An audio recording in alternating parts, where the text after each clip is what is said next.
Des cambriolages dans un musée, comme celui au Louvre dernièrement, il y en a environ une vingtaine chaque année en France. C'est pas tant que ça si on tient compte du fait qu'il existe 1200 musées français.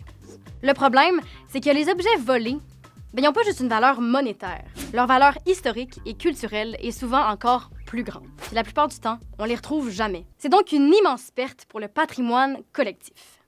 Une autre chose qu'il faut savoir, c'est que c'est extrêmement difficile de revendre une œuvre célèbre.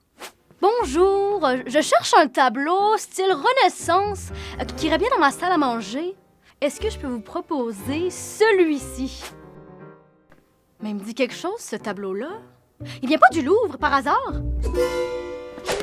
C'est pour ça que les voleurs s'intéressent de plus en plus aux bijoux et aux objets qui contiennent de l'or, plutôt qu'aux tableaux. C'est plus facile pour eux de faire de l'argent parce qu'ils peuvent revendre les métaux et les pierres précieuses séparément. Ce qui est sûr, c'est que la sécurité, c'est un immense défi pour presque tous les musées du monde. Et ça, c'est parce qu'ils ont deux missions un peu contradictoires.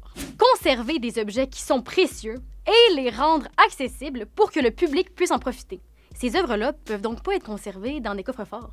Alors ici, on a le célèbre tableau de la Joconde.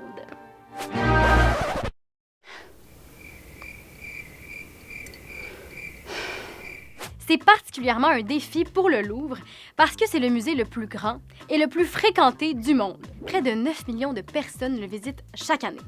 Ça, là, pour te donner une idée, c'est l'équivalent de la population du Québec. Et pourtant, il y a une grande partie des salles du musée qui ne sont pas protégées par des caméras de surveillance. Le gouvernement français a d'ailleurs déjà promis, il y a quelques mois, qu'il allait aider le musée à renforcer sa sécurité. Tu penses quoi de cette histoire-là?